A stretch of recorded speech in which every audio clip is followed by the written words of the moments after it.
एकीकडे उपमुख्यमंत्री एकनाथ शिंदे हे थेट दिल्लीशी संधान साधून राज्यातलं आपलं महत्त्व वाढवत असताना दुसऱ्या उपमुख्यमंत्री सुनेत्रा पवार या मात्र आपल्या पक्षांतर्गत राजकारणाचा पेच सोडवण्याचा प्रयत्न करतायत, त्यात त्या गुंतल्यात।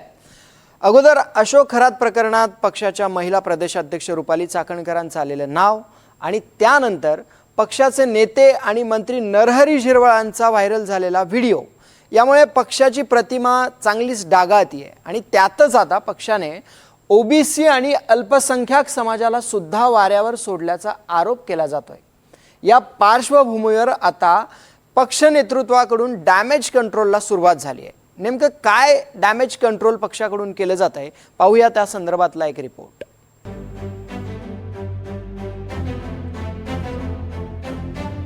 अजित पवार गटाला ओबीसी, अल्पसंख्याक आणि मागासवर्गीय समाजाचा विसर। पक्षाच्या अल्पसंख्याक, ओबीसी आणि अनुसूचित जाती जमातीच्या समित्या केल्या बरखास्त। तटकरे आणि पटेलांवर शरद पवार गटाचे पुन्हा गंभीर आरोप। फुले, शाहू आणि आंबेडकरांच्या विचाराचा वारसा सांगणाऱ्या राष्ट्रवादी काँग्रेस अजित पवार पक्षाच्या बदललेल्या घटनेत अल्पसंख्याक सेल आणि ओबीसी सेल वगळण्यात आल्याचं हे पत्र समोर आलं आणि पुन्हा एकदा सुनील तटकरे आणि प्रफुल्ल पटेल हे दोघे जण शरद पवार गटाच्या रडारवर आले। अशोक खरात प्रकरणात रुपाली चाकणकरांचं आलेलं नाव आणि त्या पाठोपाठ आलेल्या नरहरी झिरवळ यांच्या आक्षेपार्ह व्हिडिओ प्रकरणामुळे अगोदरच राष्ट्रवादी काँग्रेस अजित पवार गटाच्या प्रतिमेला मोठा धक्का पोहोचलाय। त्यातच हे पत्र समोर आल्यानं विरोधकांना अजित पवार गटावर टीका करण्याची आयतीच संधी मिळाली। कि जब से अजीत दादा गए, अजीत दादा के रहते हुए वो बहुत प्रश्न उठाते थे मुसलमानों के, खासतौर से अल्पसंख्यक समुदाय के।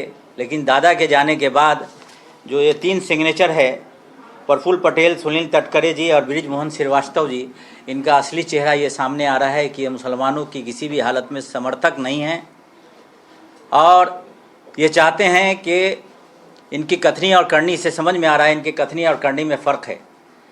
ये मुसलमानों के अगर समर्थक होते, अल्पसंख्यक समुदाय के समर्थक होते, सामाजिक न्याय डिपार्टमेंट के समर्थक होते तो आज ये बात नहीं होती। जो कॉन्स्टिट्यूशन नया जो बनाया है, इन्होंने अमेंडमेंट किया है, उस कॉन्स्टिट्यूशन में तमाम सेल को निकाल दिया गया। मैं इसकी भरपूर तरीके से निंदा करता हूँ। मला असं वाटतं की अजितदादाच्या निधनाच्या नंतर प्रफुल्ल पटेल आणि तटकरेंना राष्ट्रवादी काँग्रेस पार्टी गुंडाळून भारतीय जनता पार्टी जायचं आहे आणि मग भारतीय जनता पार्टीच्या वाटेवर जात असताना म्हणजे सामाजिक न्यायाचे म्हणजे मागासवर्गीय घटक असो, मुस्लिम अल्पसंख्याक घटक असो, त्यांना या सगळ्या प्रक्रियेतून बाजूला ठेवायचं आहे। त्यासाठी त्यांनी हा केलेला जो उठाठेव आहे त्याच्याबद्दल मी सुनील तटकरे आणि प्रफुल्ल पटेल यांचा जाहीर निषेध करतो। पक्षफुटीनंतर 30 नोव्हेंबर 2023 रोजी झालेल्या राष्ट्रवादी काँग्रेसच्या राष्ट्रीय कार्यकारिणीत पक्षाच्या घटनेत सुधारणा करण्यात आल्या। पक्षाच्या या बदललेल्या घटनेनुसार राष्ट्रवादीच्या फ्रंटल ऑर्गनायझेशनमधून अल्पसंख्याक, ओबीसी, अनुसूचित जाती आणि जमातीच्या समित्या बरखास्त करण्यात आल्या। पक्षाच्या घटनेतल्या या बदलांची माहिती देणारे एक पत्र अजित पवारांच्या अपघाती निधनानंतर नव्यानं निवडणूक आयोगाला पाठवण्यात आलं। याच पत्रातून कार्याध्यक्षांचे अधिकार वाढवण्यात आल्याची बाब नमूद असल्याचा दावा रोहित पवारांनी केला होता। या पत्रावर प्रफुल्ल पटेल, सुनील तटकरे आणि ब्रिजमोहन श्रीवास्तव यांच्या सह्या आहेत। हा सगळा प्रकार म्हणजे भाजपच्या विचारधारेशी जुळवून घेण्याचा काही नेत्यांचा प्रयत्न असल्याचा टोला शरद पवार गटाचे प्रदेशाध्यक्ष शशिकांत शिंदेंनी हाणलाय। तर या समित्या कधीच पक्षाच्या पॅरेंटल बॉडीच्या भाग नव्हत्या असा खुलासा अजित पवार गटाचे प्रवक्ते सूरज चव्हाण यांनी केलाय। ते का या सर्व याच्यातून त्यांनी जरी अलायन्स झालं तरी आपण या विचाराची बांधी लावत असं दाखवण्याचा प्रयत्न केलेला आहे। अजितदादा गेल्यानंतर मला वाटतं या घटनेमध्ये बदल करणं म्हणजे भाजपच्या विचाराशी असलेली जुळवणूक करण्याचा प्रयत्न होतो का, अशा प्रकारची चर्चा किंवा शंका येते। मला वाटतं की पक्षाने त्याचा खुलासा त्यांच्या केला तर बरं होईल। कॉन्स्टिट्यूशनमधलं एमर्जन्सी क्लॉज जर आपण वापरला तर त्याच्यामध्ये अध्यक्षाच्या जर समजा काही घटना घडली तर तसा अधिकार दिलेला आहे. आणि आमच्या नेत्याने काय चुकीचं केलेलं आहे त्याच्यामध्ये दादाच्या कुटुंबाच्या ताब्यात पक्ष मिळवून देणं चूक आहे का? दादाच्या आम्हाला वहिनीलाच राष्ट्रीय अध्यक्ष करायचं आहे हे पहिल्या दिवसापासून आमचे नेते सांगत आलेले आहेत. काही लोक पक्षावर ताबा मिळवण्याचा प्रयत्न त्या ठिकाणी करत होते, ते हाणून पाडण्याचं काम मात्र या नेत्यांनी केलेलं आहे. पुढच्या काळामध्ये सुद्धा आम्ही आमचे नेते सुनेत्रा वहिनीच्या नेतृत्वात काम करतो. या सर्व घडामोडींच्या पार्श्वभूमीवर आज खासदार पार्थ पवार आणि सुनील तटकरे यांच्या दरम्यान मुंबईच्या पक्ष कार्यालयात एक महत्त्वाची बैठक पार पडली. या बैठकीत नेमकी कोणत्या मुद्द्यांवर चर्चा झाली याबाबतची माहिती बाहेर आली नसली तरीही पक्षाची प्रतिमा डागाळत असल्याच्या पार्श्वभूमीवर करायच्या उपाययोजनांबाबत या दोघांमध्ये चर्चा झाल्याचं समजतंय. आज या संदर्भामध्ये पक्षाचे प्रवक्ते सरचिटणीस सूरज चव्हाण यांनी अत्यंत व्यवस्थितरित्या खुलासा केलेला आहे. त्याच्यामुळे या विषयावरती अधिक काय माझ्याकडे बोलण्यासारखं नाही. त्यांनी माहितीसह कागदपत्रासह सह्यांसह जे दाखल झालेलं आहे त्याच्याबद्दलची माहिती आपल्याला दिलेली आहे. या विषयावरती योग्य वेळी योग्य वेळेला मी पूर्णपणाचं बोलेन.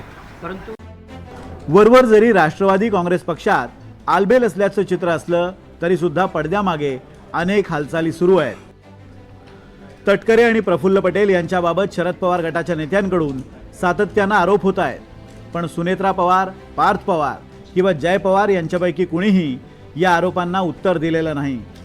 इतकंच नव्हे तर 28 जानेवारी 2026 रोजी नंतर म्हणजेच अजित पवारांच्या अपघाती निधनानंतर पक्षानं केलेला कोणताही पत्रव्यवहार वैध मानू नये असं पत्रच सुनेत्रा पवारांनी निवडणूक आयोगाला दिलं होतं. हे पत्र म्हणजे एक प्रकारे तटकरे आणि प्रफुल्ल पटेलांना पक्ष नेतृत्वानं दिलेला सूचक इशारा असल्याची कुजबूज आहे. तर दुसरीकडे तटकरे पटेल विरुद्ध पार्थ पवार असा एक सुप्त संघर्षही पक्षांतर्गत पातळीवर सुरू असल्याची चर्चा पक्षात आहे. 3 वर्षांपूर्वी शरद पवारांच्या नेतृत्वाला आव्हान देत अजित पवारांनी भाजपसोबत सत्तेचा डाव मांडला होता. पण भाजपसोबत जाऊनही त्यांनी शिव, शाहू, फुले, आंबेडकर हा विचार जपला होता. आता पक्षाच्या घटनेत बदल करत त्याच विचारांना तिलांजली दिली जात असल्याचा आरोप करत विरोधकांनी तटकरे आणि पटेलांची कोंडी करण्याचे प्रयत्न चालवले आहेत. त्याला उत्तर देण्याचा प्रयत्न अजित पवार गटाच्या नेत्यांकडून केला जातोय खरा, पण तटकरे आणि पटेलांवर सातत्यानं होत असलेल्या या आरोपांवर अजित पवारांच्या कुटुंबानं बाळगलेलं मौन हे नेमके कसले संकेत आहेत हा खरा प्रश्न आहे. सागर कुलकर्णी, NDTV मराठी, मुंबई.